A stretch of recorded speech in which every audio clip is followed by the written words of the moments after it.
या ठिकाणी लक्कडकोट हा पूल, देहडकरवाडीच्या बाहेर निघालेला हा पूल, बसस्टँड आणि इकडे भोकरदन नाकाला जोडणारा हा पूल, या ठिकाणी बरीचशी वस्ती आहे.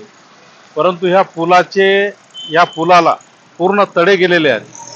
जवळजवळ मी 1.5 वर्षापूर्वी सुद्धा निवेदन दिलेलं आहे, परंतु अद्यापपर्यंत कुठल्याही प्रशासकीय बांधकाम विभागाने इकडे ध्यान दिलेले नाही.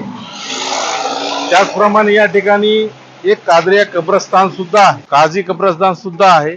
या कब्रस्तानासमोर लोक येथील बऱ्याच दिवसापासून या ठिकाणी घंटागाड्या न आल्यामुळे या ठिकाणी ते कचरा टाकत आहेत.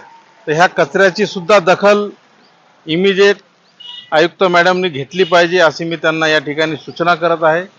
त्याचप्रमाणे बऱ्याच दिवसापासून येथे कधी झाडू सुद्धा मारण्यात आलेला नाही. जवळच असलेला बाबासाहेबांचा सुद्धा पुतळा आहे, त्या ठिकाणी आजूबाजूला तसाच कचरा आहे.